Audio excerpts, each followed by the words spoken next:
Всем привет, друзья! Сегодня у нас очередное видео по ремонту автомобиля. Старый добрый Nissan Rogue. Пришли холода, отрицательная температура. От 2 где-то градусов и ниже я начал замечать, что с передней части автомобиля появились при движении по неровностям сильные скрипы. Такое чувство, как будто ты едешь не на иномарке, а на какой-то телеге Жиге 30-40-летней, в которой все скрипит и гремит. Но здесь не гремит, а появился неприятный очень скрип. Проезжая неровности лежачих полицейских, ямки, бугры. Очень это раздражает. Скрипит где-то так. Сейчас мы проедемся по неровностям, и вы поймете.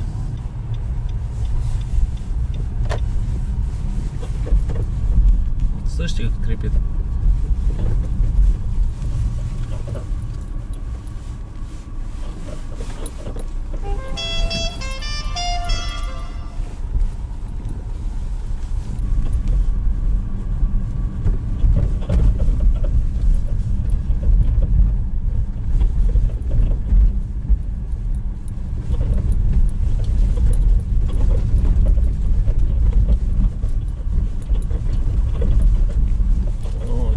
Ужасный скрип. Проверил все сайлентблоки, думал, что это втулки стабилизатора, но я понял, что это все к этому не относится, к моей проблеме. И сейчас я вам расскажу, как эту проблему решить. Но перед тем, как мы продолжим, очень вас прошу, поставьте свой царский лайк, подпишитесь на мой канал, мне будет очень приятно, а вам совсем не тяжело. Устанавливаем автомобиль на домкрат. И основная причина вот этих вот непонятных скрипов, значит, у нас стойка амортизатора, колесо мы подняли, чтобы ее расслабить, всю подвеску, ну и чтобы пружина расслабилась, чтобы мы смогли дотянуться до виновника торжества. На самом деле здесь все просто. Поднимаем пыльник и можете увидеть отбойник. Видим отбойник, да, вот этот желтый там стаканчик и сам отбойник. Так как мы стойку не меняем, ничего не делаем, разбирать здесь ничего не нужно. С вашей стороны нужно поднять просто насколько вы сможете максимально сам пыльник и опустить отбойник вниз. Сейчас мы это попробуем вместе с вами сделать. Перед тем, как все это делать, лучше, конечно, протереть все здесь от пыли, потому что на шток, чтобы не попадало вовнутрь ничего, вся эта грязюка, пылюка, в которой вы ездите.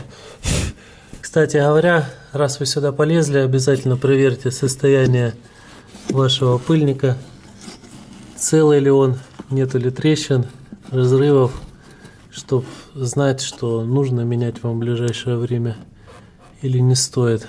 Поднимаем пыльник до самого верха, как вы только у вас получится, и цепляемся за стакан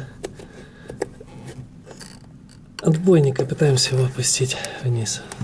Делайте это аккуратно, чтобы не разорвать пыльник. Слышите?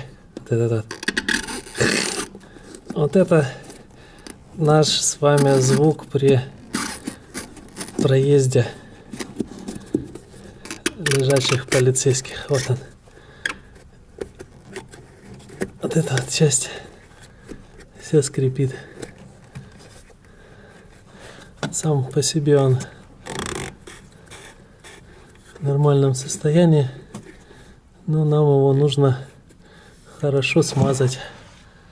Для смазки я буду использовать графитную смазку. У меня вот такая.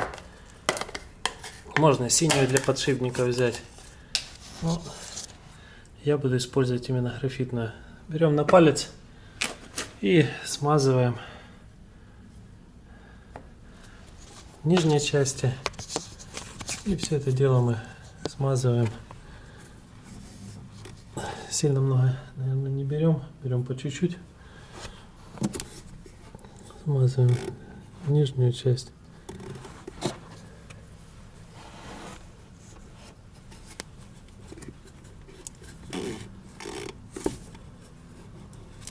Сам стакан смазываем. Стакан я, наверное, он не скрипел, сейчас отверточкой туда как у меня получится. Не скрипел. Верхнюю часть стаканчика.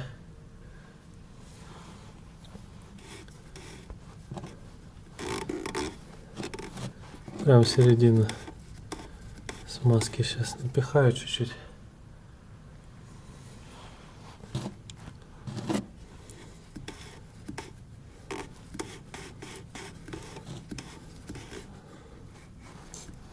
Вот.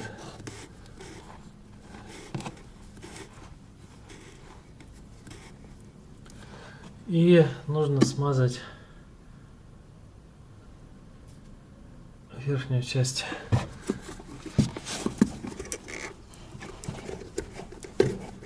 Верхнюю часть отбойника.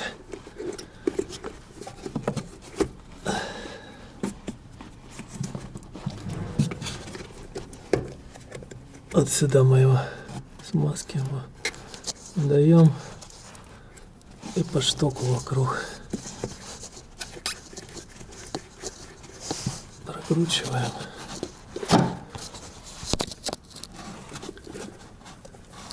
Здесь вот аккуратно все промазываем. Все.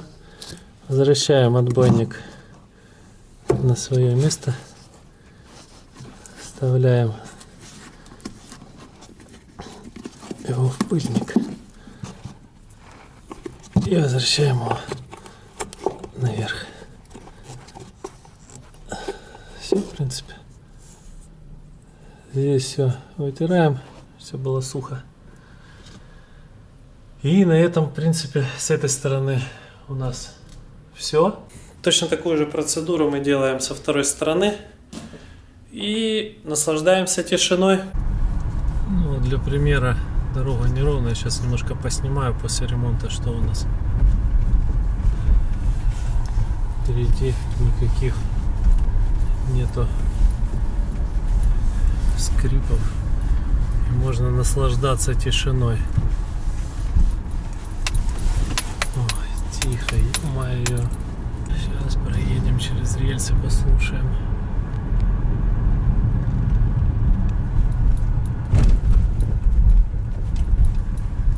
Чудно.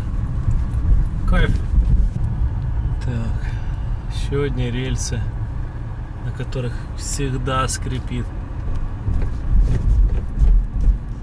Ну и не забываем поставить лайк, подписаться на мой канал. Впереди много интересного. Но если у вас нет возможности сделать ремонт самому, город Мариуполь, номер телефона в описании или будет где-то под видео. Набирайте, записывайтесь, сделаем все качественно, быстро и недорого. Все, всем пока. Слышно?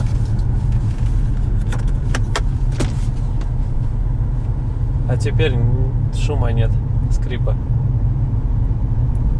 Мы его тоже поборем, но это в следующем видео.